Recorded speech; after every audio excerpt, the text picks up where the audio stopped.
ವಿಶೇಷವಾಗಿ ಎಲ್ಲ ಫ್ಲೈಓವರ್ಗಳು ಕೂಡ ಬಂದಾಗಿರುತ್ತೆ, ಯಾವುದೇ ಕೂಡ ಟ್ರಾಫಿಕ್ ಮೂವ್ಮೆಂಟ್ ಆಗೋದಿಲ್ಲ.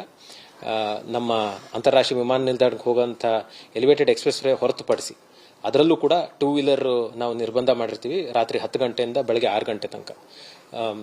ಅದಲ್ಲದೆ ನಾವು ಈಗಾಗಲೇ ವೀಲಿಂಗ್ ಮೇಲೆ ಕಟ್ಟುನಿಟ್ಟಾದ ಕಾರ್ಯಾಚರಣೆಯನ್ನು ಮಾಡಿದ್ದೇವೆ. ಈ ವರ್ಷದಲ್ಲಿ ಸುಮಾರು 400ಕ್ಕಿಂತ ಹೆಚ್ಚು ಪ್ರಕರಣಗಳನ್ನು ದಾಖಲಿಸಿದ್ದೇವೆ. ಅದರಲ್ಲಿ ಸುಮಾರು 90 ಜನ ಮೈನರ್ಗಳೇ ಇದ್ದಾರೆ. ಅದನ್ನು ಕೂಡ ಈಗ ಒಂದು ಡ್ರೈವನ್ನು ತಗೊಂಡಿದ್ದೀವಿ ಕಳೆದ ವಾರದಿಂದ.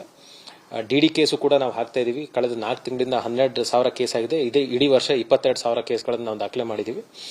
ಡಿಡಿ ಒಂದೇ ಅಲ್ಲ, ಈ ಮಾದಕ ದ್ರವ್ಯ ವಸ್ತುಗಳನ್ನು ಏನು ಸೇವನೆ ಮಾಡಿ ಓಡಿಸ್ತಾರೆ ಅಂಥವ್ರ ಮೇಲೂ ಕೂಡ ನಾವು ಕಟ್ಟುನಿಟ್ಟಾದ ಕ್ರಮ ತಗೊಂಡಿದ್ದೀವಿ. ಅದಕ್ಕೆ ಬೇಕಾದ ಉಪಕರಣಗಳನ್ನು ಹೊಸದಾಗಿ ನಾವು ತಗೊಂಡಿದ್ದೀವಿ. ಇದಲ್ಲದೆ ಅವತ್ತಿನ ರಾತ್ರಿ ಸುಮಾರು ಪ್ರತಿಯೊಂದು ಠಾಣಾ ಮಟ್ಟದಲ್ಲೂ ಕೂಡ 2 ರಿಂದ 3 ನಾಕಾ ಪಾಯಿಂಟ್ಗಳಿರ್ತವೆ. ಬೆಂಗಳೂರಲ್ಲಿ 100ಕ್ಕಿಂತ ಅಧಿಕ ನಾಕಾ ಪಾಯಿಂಟ್ಗಳನ್ನು ಹಾಕ್ತಾ ಇದೀವಿ. ಪ್ರತಿಯೊಂದು ವಾಹನಗಳನ್ನು ತಪಾಸಣೆ ಮಾಡೋದಕ್ಕೆ ನಾವು ಕ್ರಮ ತಗೊಳ್ತಾ ಇದೀವಿ.